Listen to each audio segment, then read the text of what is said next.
महाराष्ट्राची राजभाषा, मराठी मनाची मातृभाषा आणि संत महंतांपासून ते कवी, लेखक, कलाकार या सर्वांनीच आपल्या योगदानाने समृद्ध बनवलेली भाषा म्हणजे मराठी।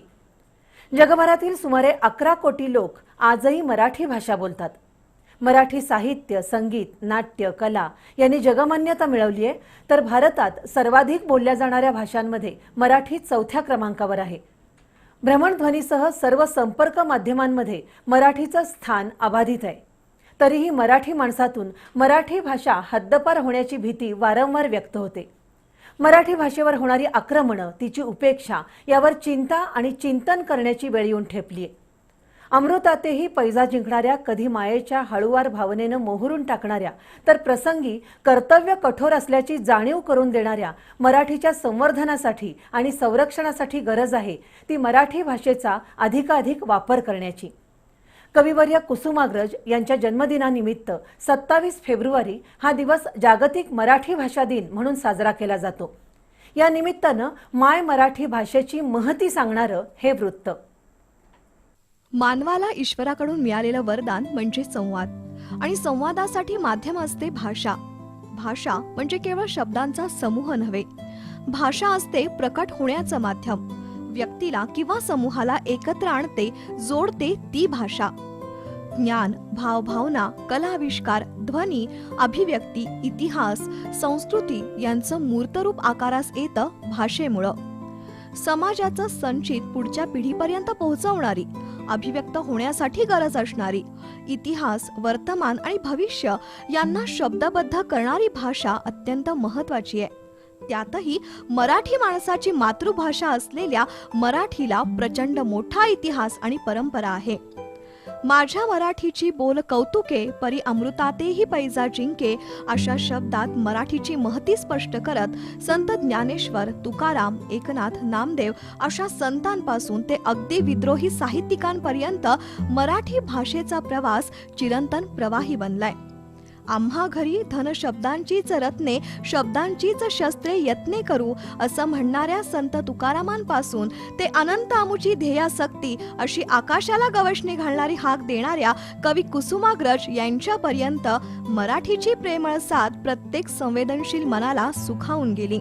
आचार्य अत्रे, विवा शिरवाडकर, पु ल देशपांडे, शिवाजी सावंत, रणजित देसाई, भालचंद्र नेमाडे, ना. धो. महानोर, शांता शेळके, वसंत बापट, वि. स. खांडेकर, मंगेश पाडगावकर, नारायण सुर्वे, व. पु. काळे, गोनी दांडेकर, नासी फडके ते अगदी जगदीश खेबुडकर, गुरु ठाकूर, सौमित्र अशांपर्यंत असंख्य साहित्यिकांनी मराठी भाषा समृद्ध केली। तर चित्रतपस्वी भालजी पेंढारकर, व्ही. शांताराम, बाबूराव पेंटर, राजा परांजपे, सुधीर फडके, यशवंत देव, अशोक पत्की, अजय अतुल यासारख्या दिग्दर्शक संगीतकारांनी मराठी भाषेचा झेंडा अटकेपार नेला। स्वातंत्र्यानंतरच्या 50 वर्षात मराठी भाषेवर आक्रमणं वाढू लागली आणि मराठी भाषा बोलणं, लिहिणं हे कमी प्रतिष्ठेचं मानलं जाऊ लागलं। मराठीचा जन्म झालेल्या महाराष्ट्रातच मराठी भाषा उपेक्षित राहू लागली।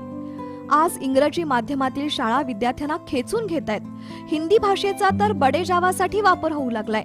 तरुणाईकडून हिंदी आणि इंग्रजी मिश्रित मराठी बोलण्याची प्रथा वाढल्यामुळे मूळ शुद्ध मराठीची खिचडी झाली आहे।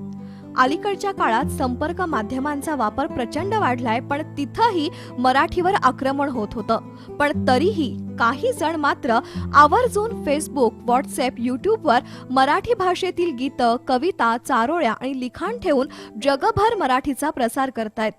अमेरिकेसारख्या महासत्ता असलेल्या देशात मराठी नाटकं, मराठी गीत संगीताचे कार्यक्रम आजही प्रचंड लोकप्रिय बनतायत। मराठी भाषेत निर्माण झालेले अनेक आशयघन आणि कलात्मक चित्रपट जगभरातील चित्रपटसृष्टीत लक्षवेधी ठरतायत। श्वास, काकस्पर्श पासून ते अगदी नटरंग, जोगवा, दुनियादारी, टाइमपास, फॅन्ड्री, एलिझाबेथ एकादशी अशा नव्या मराठी चित्रपटांनी मराठी भाषेला नवसंजीवनी मिळवून दिली आहे।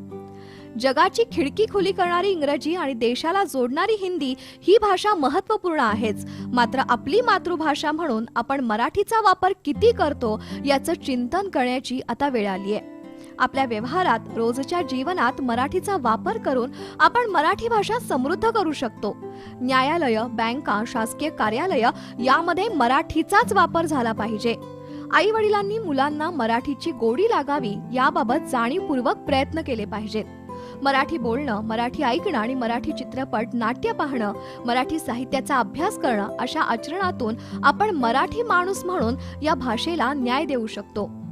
माझी मातृभाषा मला उत्तमपणे अवगत असली पाहिजे ही प्रत्येक मराठी माणसाची जबाबदारी आहे आणि ही जबाबदारी पार पाडण्याची प्रतिज्ञा आज मराठी भाषा दिनाच्या निमित्तानं आपण सर्वांनी केली तरच मराठी भाषा दिन साजरा करण्यासाठी आपण पात्र ठरू.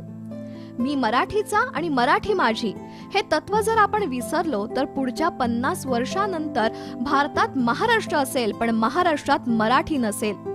मराठीला अभिजात भाषेचा दर्जा मिळण्यासाठी एकीकडे प्रयत्न सुरू आहेत, मात्र त्यासाठी प्रत्येक मराठी माणसानं मातृभाषेचं रक्षण, संवर्धन आणि संगोपन करावं एवढीच माफक